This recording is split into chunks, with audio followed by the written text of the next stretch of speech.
오늘도 예배의 승리자가 되기를 주 이름으로 축원합니다. 우리 마지막 예배 같은 마음으로 언제 우리의 인생이 끝날지, 또 언제 우리의 모든 것들이 마감되어질지 우리 아무도 모릅니다.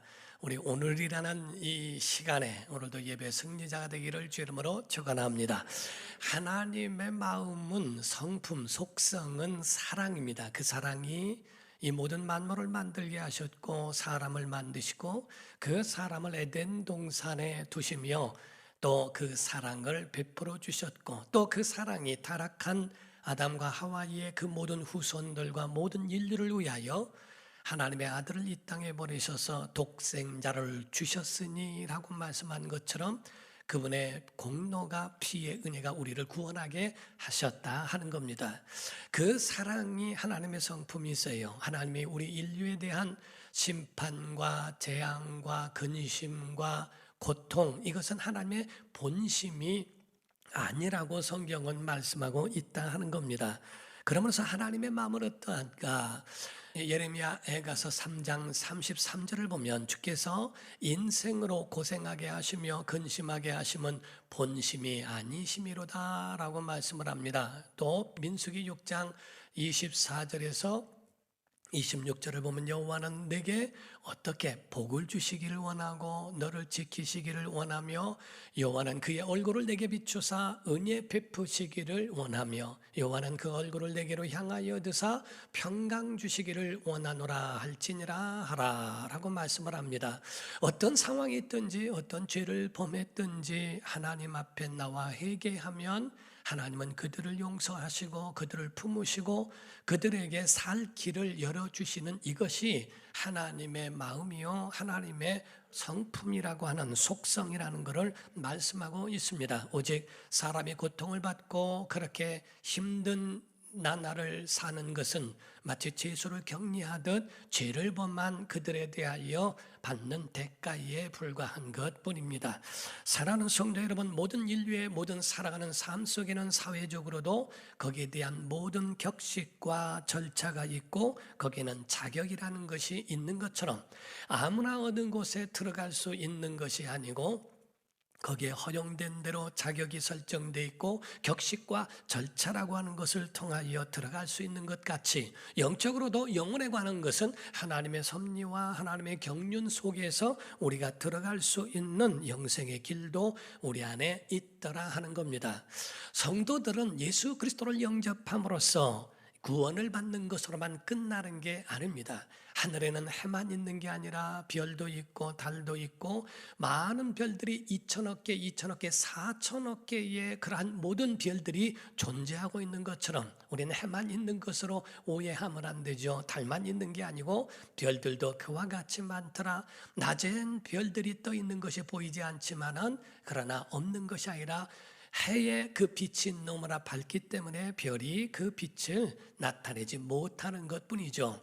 이와 같이 우리의 신앙생활에 있어서는 구원만 있는 게 아닙니다. 하나님의 사랑, 예수님의 은혜, 성령님의 교통하심, 천사들이 섬기며 이 모든 일들도 바로 우리에게도 함께하고 있다는 것을 우리가 아셔야 된다는 거죠. 이를 가르쳐 성경은 자녀된 권세라고 말씀을 합니다. 영접하는 자, 곧 그 이름을 믿는 자들, 곧 예수 이름을 믿는 자들에게는 하나님의 자녀가 되는 권세를 주셨다라고 되어 있습니다. 구약에는 하나님의 백성의 자격을 주셨고 신약에는 하나님의 자녀라고 하는 자격과 권세를 주셨다는 거지요. 오늘날 신앙생활하면서도 예배하는 것, 기도하는 것을 노동으로 생각하고 의무라고 생각하면서 그거를 귀찮아하고 거기에 대하여 굉장히 고통스럽게 생각하는 어리석은 사람들도 없지 않아 있다는 거지요. 예배라고 하는 것, 이거는 아무에게나 주어진 게 아니라는 사실이에요. 기도는 아무나 한다고 듣는 게 아닙니다. 자격이 있느냐, 그엔 절차가 있느냐. 그래서 오죽하면 예수님의 제자들도 예수님 앞에 우리에게 기도하는 법을 가르쳐 달라고 말하지 않습니까? 이와 같이 바로 우리가 예배는 우리 하나님의 자녀된 자들의 특권이라고 하는 것을 아셔야 됩니다. 우리가 소위 말하는 열린 예배, 라고 해서 마당에서 예배하며 지나가는 사람들도 예배를 볼 수 있도록 열린 예배라고 하는데, 그를 우리가 본다면 정확하게 말하면 열린 예배의 성격보다는 전도의 성격이 많다는 거죠. 우리의 예배의 모든 모습들을 보여주며 그 거룩함과 하나님의 임재, 하나님의 영광을 보게 함으로써 그들이 하나님께로 돌아오게 하는 그런 거기에 전도의 효과가 더 크다 하는 겁니다. 예배는 신앙 고백이 있어야 합니다. 예배는 하나님을 인정하고 믿고 영접한 자들이 하나님께 영광을 돌리는 그 목소리, 그 모든 예배의 행위들을 하나님이 보시고 응답을 해주신다고 하는 것에 대하여 우리는 특권임을 믿으셔야 합니다. 요한복음 16장에 보게 되면 23절, 24절, 그날에는 너희가 아무것도 내게 묻지 아니하리라. 내가 진실로 진실로 너희에게 이르노니 너희가 무엇이든지 아버지께 구하는 것을 내 이름으로 주시리라. 지금까지는 너희가 내 이름으로 아무것도 구하지 아니하였으나 구하라 그리하면 받으리니. 왜냐하면 그동안에는 구하지 못한 것도 있는 거예요. 아니하였으나라는 말은 그런 자격이 있지 않았었다는 겁니다. 그러나 구하라 그리하면 받으리니 너희 기쁨이 충만하리라 라고 말씀을 합니다. 여러분과 저는 기도할 권세가 있는 줄 믿으셔야 됩니다. 하나님의 자녀된 권세는 이 모든 예배할 권세, 기도할 권세, 이런 모든 권세들을 다 포함하고 있다 하는 거지요. 어느 글을 보니까요, 교회 안에 성도들, 교인들의 유형을, 예배하고 신앙생활하는 유형을 나타낸 글이 있어서 한번 같이 말씀을 나누고자 합니다. 첫 번째가 소달구지형 교인이 있대요. 그 사람들은 달구지로 끌어야만 교회 오는 사람들이 있다고 하죠. 그래서 신앙생활을 자꾸 끌려오는 사람, 교회 남편이 끌고 오고 아내가 끌고 오고 부모가 가자고 하고, 그리고 등등 형제들이 강권하니까 할 수 없이 목에 끌려서 가는 소같이, 또 그러한 짐승처럼 끌려오는 그런 소달구지형 같은 그런 것을 표현하고 있습니다. 두 번째가 꼬리연형이라는 겁니다.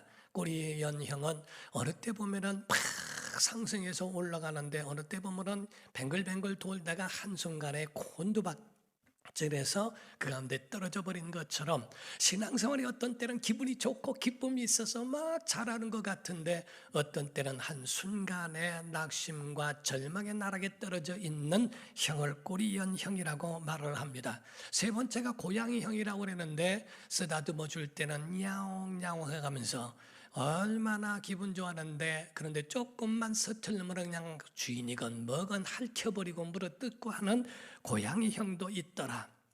네 번째가 문제학생형입니다. 문제학생형은 시도 때도 없이 조퇴하고 지각하고 결석하고 시도 때도 없이 전학 가고 이렇게 한다는 거예요. 그래서 문제학생형은 그런 것처럼 그렇게 하는 사람도 있고, 맨 마지막에 재미난데요, 크리스마스 성탄트리 전구형입니다. 그것은 깜빡깜빡해서 죽었는지 살았는지를 모르는 거예요. 믿음이 어떤 때는 있는 것 같고 어떤 때 꺼지면은 죽은 것 같고, 그런데 또 살아나고 이러한 것이 꼬마 전구형 같은 그런 이야기를 한 것을 재밌게 본 적이 있습니다. 하나님께서 이러한 사람들에게는 은혜 주시려고 복 주시려고 해도 받을 자격이 없다고 표현을 합니다.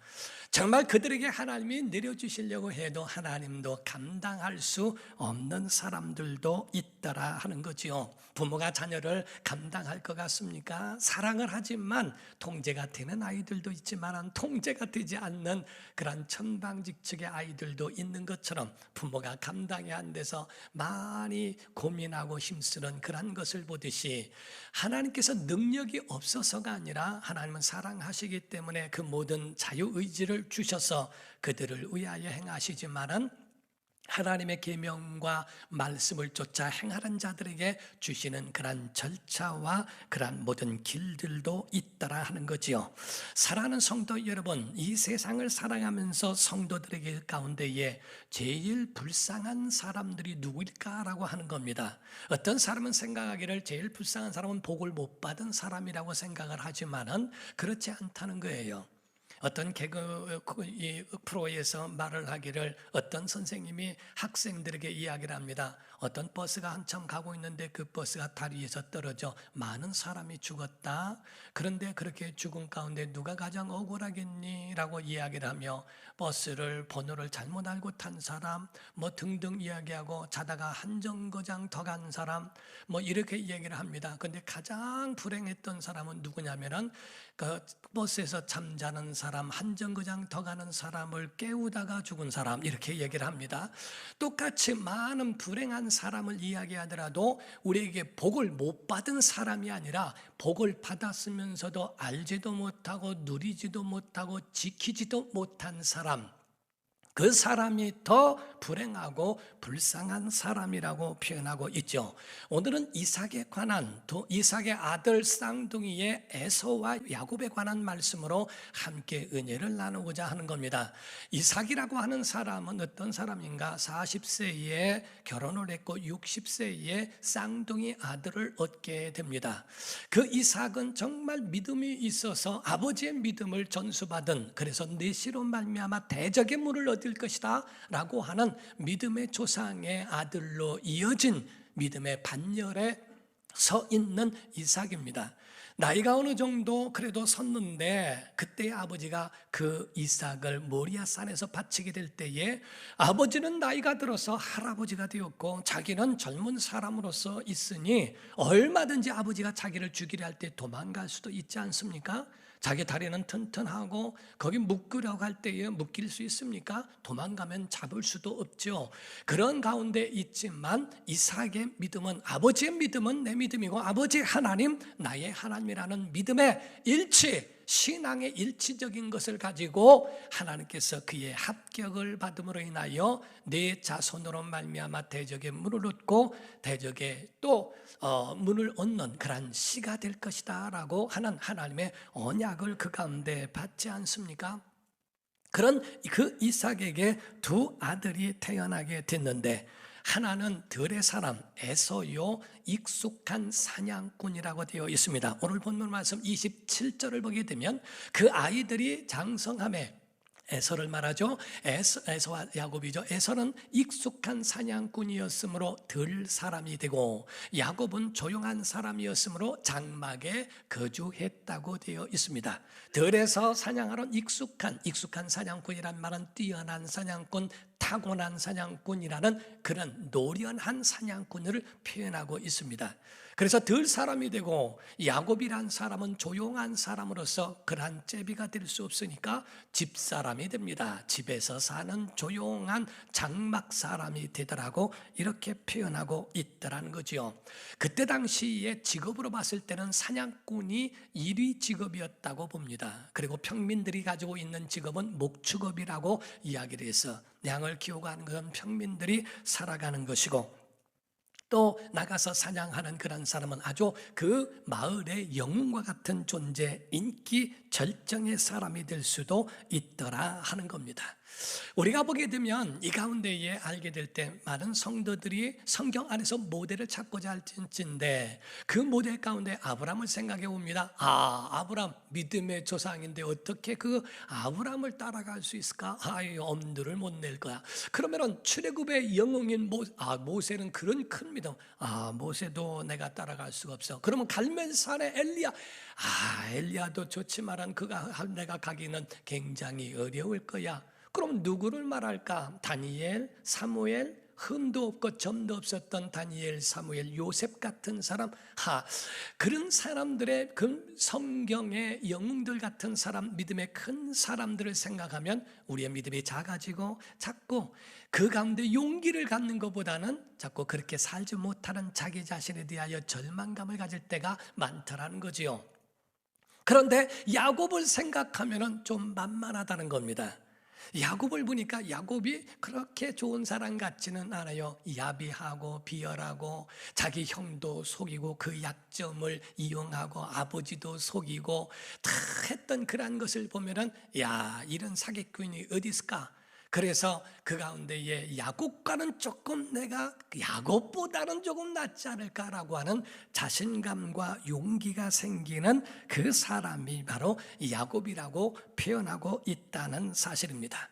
사랑하는 성도 여러분, 여러분과 제가 아셔야 되는 것은 먼저 이삭의 영적 상태가 뭐냐는 겁니다. 이삭이 가지고 있는 이삭의 영적 상태가 얼마나 느슨해져 있는지에 대하여 우리는 봐야 한다는 거지요.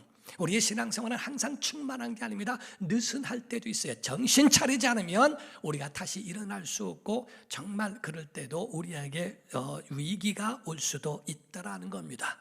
그러므로서 성경의 창세기 25장 28절을 보게 되면 이삭은 에서가 사냥한 고기를 좋아하므로 그를 사랑하고, 이삭이 에서를 사랑하긴 했는데 왜 사랑했는가 이유를 보니까 에서가 사냥한 고기 때문이라고 이야기합니다. 리브가는 야곱을 사랑하였더라라고 되어 있어요.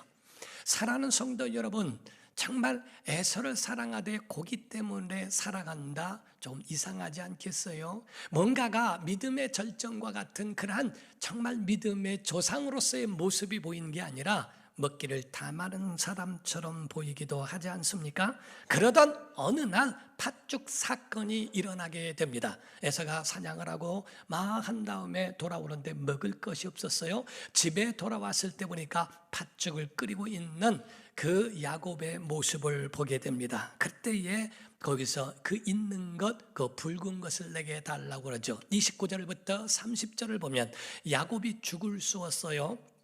에서가 들에서 돌아와서 심히 피곤하여 야곱에게 이르되 내가 피곤하니 그 붉은 것을 내게 먹게 하라 한지라. 그러므로 에서의 별명은 에돔이더라 라고 되어 있습니다. 너무 피곤하니까 눈에 뵈는 게 없고 너무 피곤하니까 보이지 않더라. 우리가 살아가더라도요, 저는 어떤 분을 뵀는데 그분은 점심을 항상 12시 안에 식사를 한 그 습관이 있었기 때문에 12시만 넘으면 말을 안 해요. 기운 뺀다는 거예요. 그래서 12시만 넘으면 보이는 게 없답니다. 그래서 12시 반 정도만 되더라도 말을 못하고 거기서 아무 소리를 못하다가 식사를 하고 난 다음에 저한테 묻습니다. 언제 오셨습니까? 이렇게 물어요. 그때 먹어야 눈이 보이고 먹어야 기운이 차려진다는 거예요.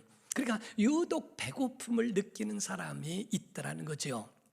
여기서 익숙한 사냥꾼이지만 에서는 유독 배고픔을 견디지 못한 사람, 너무 피곤하고 힘들다. 팥죽의 이름도 잃어버려서 그게 기억나지 않아서 그 붉은 거 그거 좀 달라라고 할 만큼 아주 피곤과 그 가운데에 지쳐있는 모습을 보게 됩니다. 그때에 여러분과 저는 정말 신앙생활을 조명해 볼 줄 알아야 한다는 거예요. 신앙생활 잘하다가도 조금만 문제만 생기면 그 문제로 인하여 신앙이고 나발이고, 나발이 뭔지는 모르겠지만 신앙이고 나발이고 다 지금 죽게 생겼는데 뭐 그게 문제냐, 한순간에 다 집어쳐버리고 하는 그런 사람들은 없는가? 교회 안에 보게 되면 에서 같은 특성과 비슷한 성도들도 있고요, 야곱같이 비슷한 특성의 성도들도 있더라 하는 거지요. 우리의 목적이 어디에 있냐는 겁니다. 어떤 사람은 신앙인의 목적이라고 생각하고 나오면서도 난 신앙인입니다 라고 말을 하면서도 그 목적 자체가 영웅이 되고 싶어 하는가? 아니면 목적 자체가 참다운 믿음의 사람, 신앙인이 되고 싶어 하느냐 하는 겁니다. 저 같은 경우도 정말 제자들이나 후배들을 키울 때는 그런 얘기를 합니다. 교회 안에서 영웅이 되게 하려고 하지 마라. 유명한 자가 되지 말고 신령한 자가 되라 라는 이야기를 합니다. 유명한 자보다는 신령한 자가 되기를 원하고 참 목자가 되기를 기도해라 라는 말을 하죠. 그런 말로 서로 스스로 자기 자신을 조명하면서 자기 자신을 발견하는 것도 굉장히 현명한 일이라고 보는 거죠. 자, 오늘 야곱의 말을 잘 주시해야 됩니다. 이 말씀을 잘 들어보십시오. 31절입니다. 야곱이 이르되 형의 장자의 명분을 오늘 내게 팔라. 형의 장자의 명분을 내게 팔아라 라고 이야기를 합니다. 이 말은 그리스도인들에게는 수천 년 동안에 이어져 온 마귀의 우리에게 요구하는 단어입니다. 야, 천하 영광을 너에게 줄 테니 나에게 경배하라. 내 영혼 팔아. 예배를 팔고 내 신앙을 팔고 구원을 팔고 하나님에 대한 믿음을 팔아 라고 이야기하는 겁니다. 바꾸자. 내가 이거 줄 테니 예배와 바꾸자. 너 이거 줄 테니 요거와 바꾸자 라고 하는 그런 것들로 내 영혼을 팔라고 말합니다. 여기서 야곱이 말하고 있는 여기서 장자의 명분을 팔라고 하는 것은 이 야곱은 이것을 자기가 그 장자의 명분의 소중함을 알고 사모하고 하기 때문에 그거를 소유하려고 한 겁니다.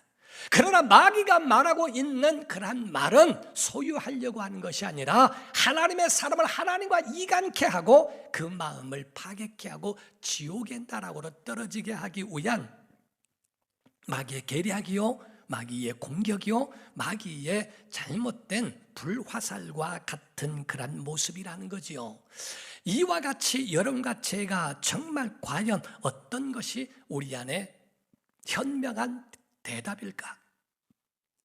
예수님의 세 가지의 광야에서의 시험은 똑같은 얘기입니다. 내 영혼 팔아라. 내가 하나님의 아들이냐? 야, 나에게 엎드려 경배하면 천하 영광을 준다. 내가 하나님의 아들이냐? 낭떠러지를 떨어져봐라. 야, 먹고 먹어야 되지 않겠냐? 돌이 떡이 되게 하라 라고 이야기하죠. 이와 같이 계속적으로 마귀는 우리의 영혼을 팔라고 계속 유혹하고 우리에게 공격한다는 겁니다. 여러분과 저는 선포해야 된다는 거예요. 사람의 떡으로만 살 것이 아니요 하나님의 입으로 나오는 모든 말씀으로 산다. 저 너의 하나님을 시험하지 말라 라고 말씀해야 하고요, 사탄아 물러가라 라고 말씀할 수 있어야 그게 우리의 믿음의 고백인 줄 믿습니다. 알기는 알지만 이런 선포와 이런 고백이 우리 안에 과연 있느냐 하는 거지요. 정말 신앙으로 이런 선포하며 이런 믿음의 고백으로 내 영혼을 팔지 않는가? 자기 자신을 돌아보는 것이 중요하다고 하는 겁니다. 사랑하는 성도 여러분, 여기서 에서의 대답이 어떠했는가? 32절에 말하고 있어요. 에서가 이르되 내가 죽게 되었으니 이 장자의 명분이 내게 무엇이 유익하리요? 야, 지금 죽게 되는데 뭐 지금 이거 그냥 그거 내줘라 하고 먹는 겁니다. 영혼을 팔아버렸어요. 장자의 명분은 눈에 보이지 않습니다. 신앙이 보입니까? 믿음이 보입니까? 아무에게도 눈에 보이지 않습니다. 손에 잡히는 것도 아닙니다. 공정해서 무슨 어떤 권력을 엄청나게 가지고 있는 것도 아니고 어떤 복권 당첨된 것처럼 그런 것들을 소유한 것들도 아니라 이 말이에요. 보이지 않을까? 야야, 그냥 그거 뭐 보이는 것도 아니고 그렇다고 네가 뭐 형 될 수 있냐? 바꿀 수 있냐? 그거 줘라 하고 말한 그 말 한마디는 그 영혼에 얼마나 큰 기회와 자격을 잃어버렸는지를 알아야 한다는 거죠. 죽게 되었으니 여러분 몇 분 후에는 이렇게 먹을 수 있고 저렇게 먹을 수 있습니다. 엄마 나 먹을 거 없으니까 먹을 것 좀 해줘. 30분 기다려서 죽는 사람 없습니다. 지금까지도 견뎌왔는데 그거 한 끼 조금 늦게 먹는다고 죽는 사람 없습니다. 그런데 그 팥죽 한 그릇에 야, 나 죽게 되었다. 왜? 자기의 문제를 포장하고 과장하고 확대하는 거예요. 믿음 없는 영적인 사람이 아닌 사람들은요, 자기 문제가 가장 큰 걸로 보입니다. 다른 사람이 아니고 아무리 태산 같은 일들을 해결하고 그 문제를 넘어섰다 해도 자기가 가지고 있는 이 작은 문제가 가장 큰 것이라고 여기는 것이 모든 사람들의 마음에 가지고 있다는 거지요. 그러므로 장자의 명분 눈에도 보이지 않는데 차라리 눈앞에 보이는 유익을 위하여 자기 자신을 그렇게 포장함으로써 그것을 팥죽 한 그릇에 먹고 끝나는 거죠. 여러분과 저는 무엇이 더 소중합니까? 에서가 지금 사냥해 온 고기가 소중합니까? 아니면 팥죽 한 그릇이 소중합니까? 여러분에게 소중한 게 뭐냐 하는 거지요. 예배보다 소중합니까? 하나님 앞에 나오는 기도보다 소중합니까? 무엇이 예배보다 소중하고 무엇이 구원보다 소중하느냐 하는 거죠. 여기서 지금 에서라고 하는 사람은 장자의 명분이 뭔지를 몰랐어요. 정말 불행하게도 자기가 가졌음에도 불구하고 그거를 누리지도 못하고 알지도 못하고 지키지도 못했다는 거죠. 장자의 명분에는 크게 세 가지를 이야기합니다.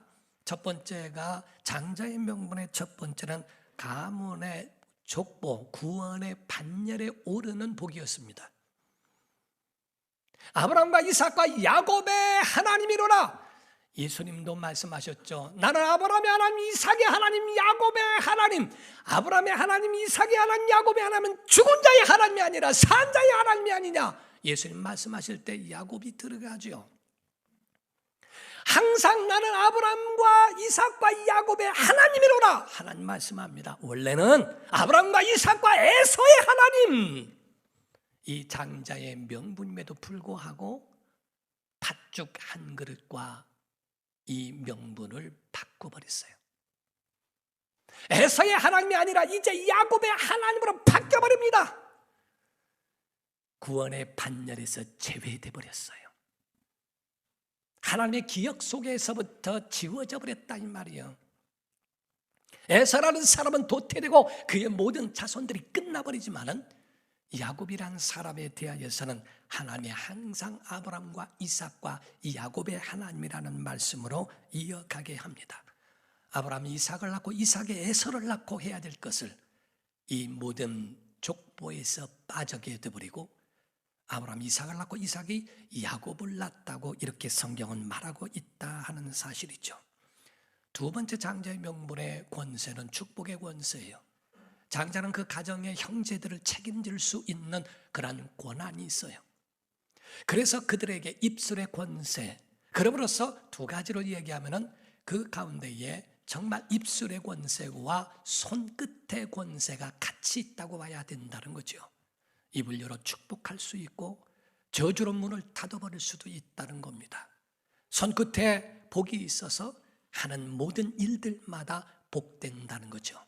야곱이 라반의 집에 갔을 때도 모든 목축업을 하고 함께하는 가운데도 하나님이 형통케 하시는 은혜를 주십니다.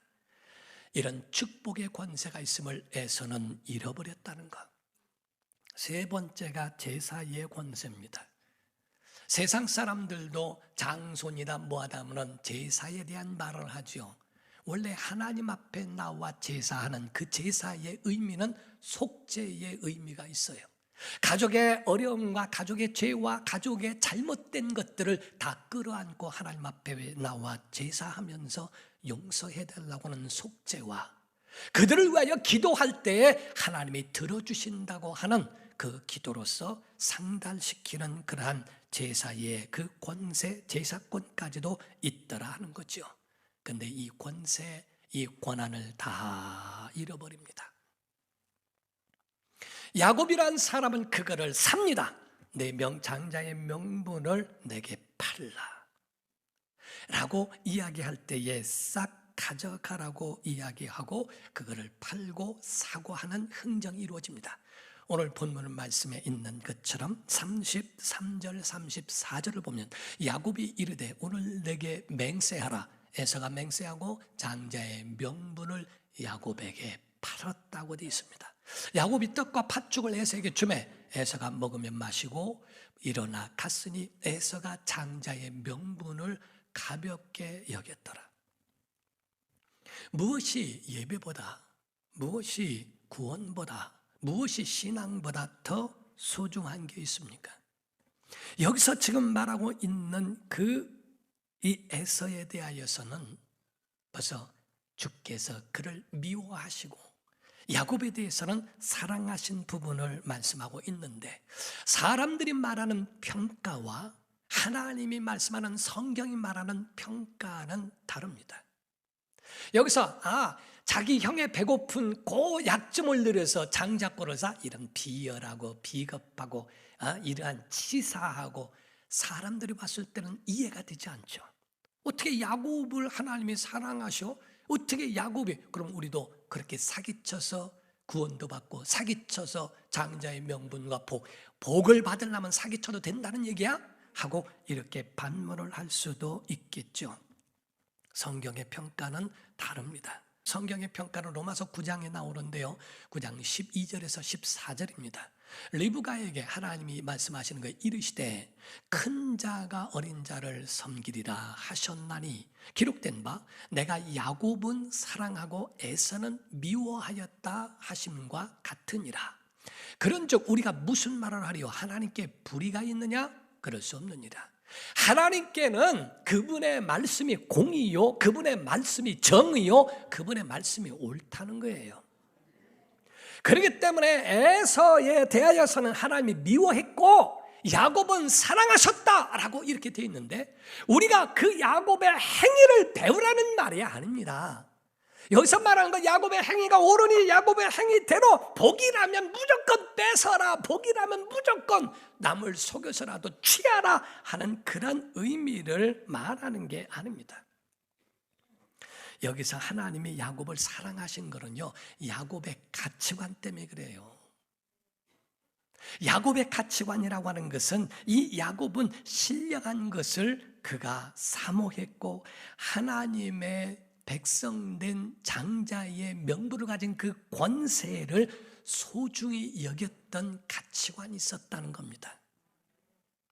하나님을 사랑하니까 자기 아버지를 존경하고 존중하니까 그 자리에 함부로 앉지 아니하고 아버지의 이름도 함부로 그 이름을 부르지 아니하는 것은 존경하는 마음이죠. 그래서 하나님이 여호와라는 말이냐 야훼라는 말이 맞냐, 이게 맞냐 저게 맞냐 서로가 말이 그렇게 할 정도로, 왜냐하면 하나님의 이름을 함부로 부르지 못해서 그냥 주여, 그분 이렇게 표현해요. 아도나이, 그분이 주께서 이렇게 표현하리만큼 그 이름을 잊어버릴 정도로 함부로 부르지 않았어요. 그 이름을 존중하는 건 하나님을 존중하는 겁니다. 지금 장자의 명분을 하나님이 주셨다는 그 자체는 하나님의 신령한 은혜와 그 복에 대하여 인정하고 소중히 여기는 야곱의 가치관 때문에 사기치며 그거를 어쨌든 아버지도 속이면서까지라도 소유하려고 했던 그 야곱의 연약함도 하나님이 사랑하셨다는 것이지, 야, 그 복을 얻기 위해서는 무조건 다 때려치고 모든 걸 다 해라, 이렇게 하나님이 그것을 허용했다는 말씀은 아니라 이 말이에요. 사랑하는 성도 여러분, 여기서는 결국은요, 하나님께서 하나님의 주신 장자의 명분을 가볍게 여긴, 하나님을 가볍게 여긴 것처럼 하나님도 에서를 가볍게 여기셨다는 뜻이고요, 야곱이 하나님을 귀하게 여기고 사모했던 것처럼 하나님은 이와 같이 야곱을 사랑하시고 소중히 여기셨다 하는 이야기입니다. 사랑하는 성도 여러분, 어떤 것이 하나님과의 우리 사이보다 더 귀한 게 있겠어요? 어떤 것이 예배보다 귀한 것이 있겠어요? 에서는요, 하나님이 주신 장자의 명분에 대한 이 귀한 것을 팥죽만도 못하게 여겼어요. 팥죽 한 그릇과 바꿔버렸다 이 말이에요. 하나님을 팥죽보다 못한 처지로 만드는 겁니다. 오늘날 하나님을 자기의 놀이개로 삼고 오늘날 하나님에 대하여 그렇게 행하는 것은 에서와 같은 일을 하는 겁니다. 예배를, 자기의 직분을, 자기의 직무를, 하나님이 내게 맡겨주신 그 모든 것들을 귀하게 여기지 않고 대충 해야 돼, 대충 하고, 하나님은 중심을, 뭔 그런 중심을 하나님 보시겠어요? 제가 신학교 다니면서 할 때요, 전도사로 사역을 할 때였습니다. 개척하기 전에 정말 집사님으로서 존경을 받는 분이었어요. 성경에 박식하고 달달달달하고 많은 성경을 해석해 주고 하는데 설득력이 대단한 분이었습니다. 그분이 예배당을 개척을 해가지고서 이 나무로 된 판자로 예배당을 지었고 보온덮개를 지키고 이래서 그냥 개척교회로서는 아주 그냥 할 수 있는, 그리고 판넬로 그냥 이렇게 대충이라도 해서 예배의 자리로 만드는 그러한 일을 솔선수범했던 분입니다. 그렇게 해서 예배당을 짓고 하면서 했는데 거기에 이제 담임 전도사님이 부임하시게 됐고, 그러다 보니까 그 전도사님의 오는 요 과도기 가운데에 많은 다툼이 있게 되었습니다. 저는 그분을 굉장히 존경했어요. 근데 그분이 한 번은 너무 화가 나니까, 분노가 조절이 안 되니까 한마디 하는 말씀이, 나 성질 나면은 이 교회 불태워버리고 지옥 간다. 제가 그 얘기를 듣는 순간에요, 소름이 끼치고 그렇게 떨렸던 적이 없어요. 이 사람이 성경을 아나? 어떻게 그렇게 말을 하지? 내가 귀가 잘못 들었겠지? 예배당을 뭐로 생각하는가? 뭘 어떻게 본 것인가? 많은 생각을 밤새 하면서 그 후로는 그분의 입에서 나오는 말은 하나도 인정을 할 수가 없었고, 거기에 대해서 제가 들을 수가 없었어요. 우리가 정말 하나님의 것을 존중한다는 것은 하나님을 존중하는 것과 같은 것인데, 에서는 자기의 장자의 명분, 이 권세, 구원의 반열에 그 이름을 설 수 있는 그러한 것을 소홀히 여겼고 가볍게 여긴 대가가 하나님을 팥죽만도 못하게 취급한 결과라는 겁니다. 사랑하는 성도 여러분, 여러분과 저는 분명히 아셔야 됩니다. 예수 그리스도를 믿으면 믿는 사람이 믿음의 장자인 줄로 믿습니다. 여러분들에 의하여 가정이 살고, 여러분의 가정이 구원을 얻게 되고, 여러분의 자녀들이 하나님의 복을 누리게 되고, 그렇다면 여러분은 믿음의 장자인 줄로 믿습니다. 여러분을 통하여 스데반은 죽은 그 순간에도 자기를 돌을 친 사람들을 용서하는 주님의 모습을 보입니다. 믿음의 장자의 모습이죠. 요셉이란 사람을 통하여 그 모든 애굽이 살고 자기의 가정이 살고 민족이 살고 이웃 나라가 삽니다. 이것이 바로 믿음의 장자의 모습이라는 거지요. 우리를 통하여 행복을 나눠주게 되고 우리를 통하여 많은 영혼이 사는 것, 이게 바로 믿음의 장자인데, 믿음의 졸장부처럼 살아가는 그런 모든 거, 왜 내 거 안 돼, 이거 안 돼, 뭐 안 돼, 맨날 수혜자로만 뭐 안 해주나, 저거 안 해주나, 왜 안 해주나, 주는 자의 마인드가 아니라 받으려고만 하는 마인드에 속해 있는 것은 아닌지도 봐야 됩니다. 다윗이 솔로몬에게 마지막 유언할 때에 그 말을 합니다. 열왕기상 2장 1절에서 3절을 보면 다윗이 죽을 날에 임박함에 유언합니다. 그의 아들 솔로몬에게 명령하여 이르되, 내가 이제 세상 모든 사람이 가는 길로 가게 되었노니 너는 힘써 대장부가 되라. 내 하나님 여호와의 명령을 지켜 그 길로, 대장부의 길은 이거라는 겁니다. 여호와의 명령을 지켜 그 길로 행하여 그 법률과 계명과 율례와 증거를 모세의 율법에 기록된 대로 존중하여 지키라는 겁니다. 그리하면 내가 무엇을 하든지 어디로 가든지 형통할지라.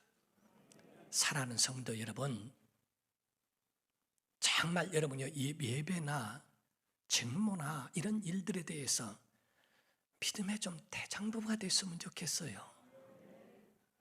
믿음의 장자가 됐으면 좋겠어요. 가지고 있는, 요거 가지고 있네 없네 뭐 하네 아이고 뭐 하고, 믿음의 졸장부들은요 불평이 많습니다. 불만이 많고요, 비판적이고요, 원망이 많고요, 속에 분이 가득합니다. 입만 열면은 전부 뭐는 어떻고 누구는 어떻고 뭐가 어떻고, 정말 믿음의 장자는 나를 뜯어먹게 해서 내가 그들을 살리게 해주는 사람들이요. 엄마가 믿음의 대장부가 되니 가족을 다 부양합니다. 아빠도 믿음의 대장부가 되고 믿음의 장자와 같아서 가정을 모두 부양합니다. 믿음의 장부들은요, 이 장자들은 육적으로는 자자로 나왔지만은 그러나 믿음에 가지고 있는 들은 사람들은요 장자들이 굉장히 많습니다. 나라건 교회이건 가정이건 믿음의 장자들로 인하여 세워진다는 걸 아십니까? 한국이 기독교적으로 굉장히 선교의 대국입니다. 한국으로 인하여 많은 나라에 되어지는 살아가는 교회들이 굉장히 많습니다. 우리 대한민국은 믿음의 장자 교회와 같은 그런 역할을 하고 있는 거예요. 좌절하지 말고요, 영혼 팔지 말고요, 끝까지 믿음의 장로가 되시기를 예수 이름으로 축원합니다. 기도하겠습니다.